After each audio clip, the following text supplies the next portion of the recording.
और अब बात नीट छात्रा की मौत मामले की करेंगे तो एफएसएल की टीम ने ब्लड सैंपल कलेक्ट किया और हॉस्टल के मकान मालिक के सैंपल लिए गए हैं। मनीष रंजन जो कि हॉस्टल का मकान मालिक है, उसके ब्लड सैंपल लिए गए हैं और बेऊर जेल जाकर ये सैंपल लिया गया। मजिस्ट्रेट और एसआईटी की मौजूदगी उस दौरान रहती है और शंभू हॉस्टल का मकान मालिक मनीष, जिसके ब्लड सैंपल कलेक्ट किए गए एफएसएल की टीम की तरफ से। लगातार इस वक्त अब जांच का दायरा तेजी से बढ़ाया जाता हुआ उसी हॉस्टल के ऊपर में यह शख्स रहता है। दरअसल फॉरेंसिक रिपोर्ट में छात्रा की बॉडी में सीमेन मिलने की पुष्टि हुई थी, जिसके बाद से रेप की आशंका बढ़ती नजर आई और पुलिस ने जांच कर 6 संदिग्धों को भी पकड़ा, जिनके डीएनए सैंपल लिए गए हैं। एसआईटी ने गर्दनीबाग हॉस्पिटल में 6 संदिग्धों के डीएनए सैंपल को कलेक्ट किया है और बताया यह भी जा रहा है कि मेडिकल टीम और मजिस्ट्रेट की मौजूदगी में इन सभी के डीएनए सैंपल लिए गए हैं।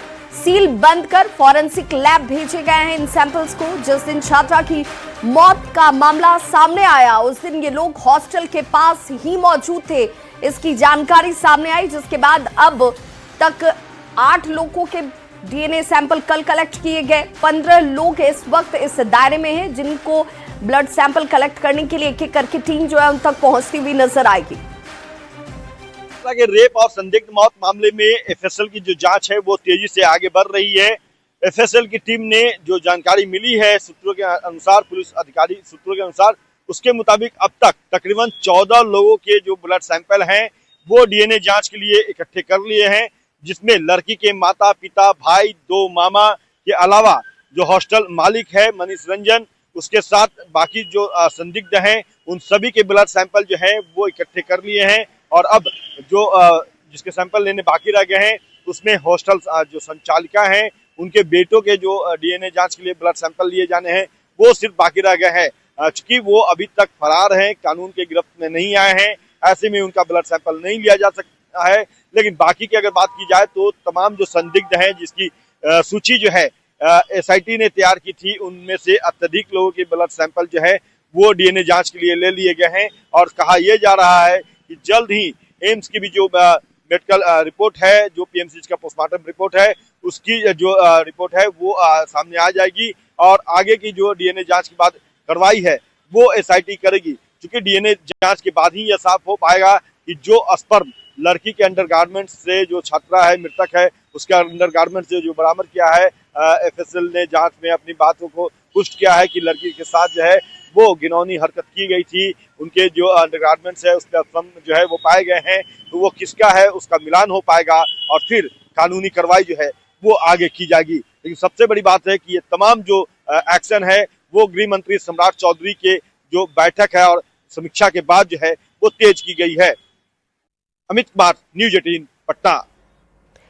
तो पटना में जहानाबाद की नीट छात्रा के साथ कथित दुष्कर्म और उसकी मौत का मामला सुलझने के बजाय लगातार उलझता जा रहा है। अब पुलिस इस पूरे प्रकरण में पॉक्सो एक्ट लगाने की तैयारी में जुट गई है और यही वजह है कि घटना के समय छात्रा की उम्र 18 साल से कम बताई जा रही है। पुलिस के अनुसार छात्रा के जन्म प्रमाण पत्र में उसकी जो जन्म तिथि अंकित है वो 3 सितंबर 2008 दर्ज है। वारदात 6 जनवरी 2026 की रात को होती है, जबकि छात्रा की 11 जनवरी को मौत हो गई और इस आधार पर घटना के वक्त छात्रा की उम्र लगभग 17 साल 4 महीने के आसपास दर्ज की गई।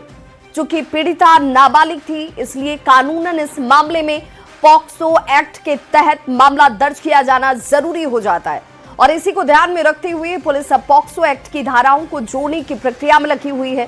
हालांकि सवाल अब भी जस के तस बरकरार हैं। सवाल ये भी उठ रहा है कि घटना के 21 दिन के बाद ये कदम आखिर क्यों उठाया जा रहा है।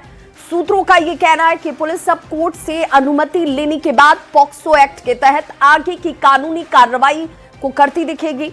वहीं इस देरी को लेकर पुलिस की भूमिका पर भी सवाल खड़े हो रहे हैं और इसे अपनी जिम्मेदारी से बचने की कोशिश के तौर पर देखा जा रहा है। और चलिए अब आपको जहानाबाद की संवेदना के साथ दरिंदगी और मौत के बाद अब तक हुई जांच की पूरी टाइमलाइन बताते चलें। 5 जनवरी नीट की छात्रा जहानाबाद से पटना लौटती है। ये वो तारीख थी जब नीट की ये जो छात्रा है वो जहानाबाद से पटना के लिए लौटती है नीट की छात्रा। जहानाबाद से पटना तो लौट गई। 6 जनवरी की रात में हॉस्टल में खाना उसकी तरफ से खाया जाता है और इसके बाद वो अपने कमरे में चली गई। 7 जनवरी 17 साल की छात्रा हॉस्टल में बेहोशी की हालत में मिलती है। सवाल इसी दिन से उठना शुरू हुआ। 7 से लेकर 10 जनवरी तक इलाज के लिए ये जो छात्रा है ये हॉस्पिटल में भर्ती रही। 11 जनवरी की तारीख थी जब नीट छात्रा के इलाज के दौरान मौत हो जाती है। 12 जनवरी पोस्टमार्टम में सेक्सुअल असॉल्ट की पुष्टि हालांकि उस वक्त नहीं हुई। ये सबसे बड़े जांच के दायरे में सवाल को खड़े करता है। 13 जनवरी को शव के साथ करगिल चौक पर हंगामे की तस्वीरें देश और दुनिया ने देखी। 13 जनवरी 6 नामजद और 150 अज्ञात पर इस पूरे प्रकरण को लेकर केस दर्ज किया गया। 13 जनवरी को ही शंभू हॉस्टल पर पथराव और तोड़फोड़ की तस्वीरें भी सामने आई थी। सवाल तो तब भी उठे कि आखिर जांच में जो रफ्तार होनी चाहिए वो क्यों नहीं दिखती है। 15 जनवरी को पटना पुलिस ने इस बात को माना कि सेक्सुअल असॉल्ट लड़की के साथ हुआ। 16 जनवरी को पीएमसीएच के पोस्टमार्टम रिपोर्ट में रेप की पुष्टि हो जाती है। तारीख 16 जनवरी और तब जाकर इस पुष्टि की बात आती है। गृह मंत्री सम्राट चौधरी ने इस पर संज्ञान लिया, गंभीरता दिखाई गई और उसके बाद तब देखिए तेजी आती है। 16 जनवरी को डीजीपी के आदेश पर एसआईटी की टीम का गठन कर दिया गया। 17 जनवरी पटना पुलिस पर मिली भगत का आरोप लग जाता है और यह आरोप क्यों लगा वो भी हम आपको बताएंगे। 18 जनवरी रेप केस मैनेज करने के लिए दबाव बनाया गया। पिता का यह आरोप था। पिता ये कह रहे थे कि भाई दबाव बनाया जा रहा है। 18 जनवरी को ही सहजानंद क्लिनिक में घंटों एसआईटी की तरफ से पूछताछ की जाती है और 18 जनवरी की ही तारीख थी जब प्रभात मेमोरियल के डॉक्टर सतीश से पूछताछ की गई। तारीख दर तारीख जानकारी आपके सामने। 19 जनवरी एसआईटी की हिरासत में 3 संदिग्ध लोग आते हैं। 20 जनवरी को जहानाबाद में एसआईटी की दबिश देखने को मिली। एक शख्स को हिरासत में लिया गया। 21 जनवरी को जहानाबाद में दवा दुकान पर दबिश दी जाती है। 24 जनवरी एसआईटी ने अधूरी जांच रिपोर्ट एम्स को दी। इस जांच रिपोर्ट को अधूरा इसलिए बताया गया क्योंकि इसमें कई तथ्य जो है वो मिसिंग थे। छात्रा के अंडरगारमेंट्स में मेल स्पर्म्स मिलते हैं। 24 जनवरी की ही तारीख थी। 24 जनवरी को ही हत्या से पहले छात्रा के साथ दरिंदगी की पुष्टि हो जाती है कि भाई छात्रा के साथ दरिंदगी हुई है। 25 जनवरी चित्रगुप्त नगर के एसएचओ रोशनी कुमारी सस्पेंड होती हैं।